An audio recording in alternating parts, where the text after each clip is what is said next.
Look, I think the pressure that Australia are able to put on from a number of different aspects really hurt us.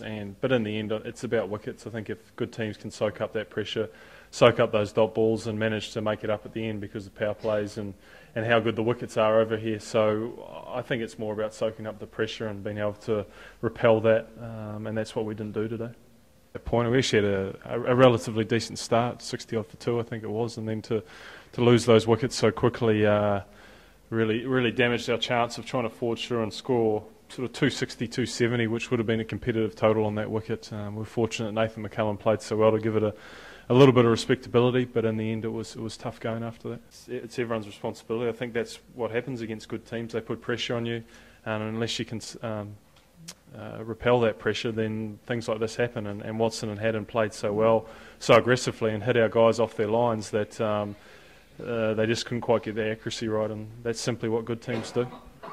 It's probably the inconsistent nature, because you look at their records over the last sort of year or so, and they haven't been too bad. I mean, Jesse Ryder's coming off a very good 100 a couple of games ago against Pakistan, so they've got the skills there. But we just, as a unit, have to lift it, because there's going to be no changes to the team. It's a 15-man squad, and this is the team for this World Cup. So guys just have to find a way to get the result, and we've just got to find a way to stand up and be counted, and that's the same with the ball as well. I think we've got a good balanced squad here, but it doesn't really matter unless you perform, and we've got to get that out of these guys as quickly as possible, particularly in these big games.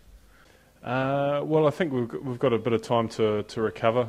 It's a long break before the next game against Zimbabwe, so the nature of tournament play means you have to put these games behind you pretty quickly, and that's what we have to do, and rebound for the Zimbabwe game.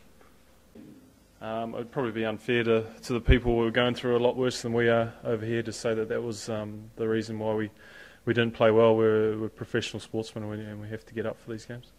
Yeah, I mean, it's been a tough experience for us. It's not something that we ever want to go through, but the nature of World Cups means that we can bounce back, and we've got to win the next game and look ahead to the next game after that. So this loss is disappointing, but for us to continue in the tournament, we have to put it behind us as quickly as possible.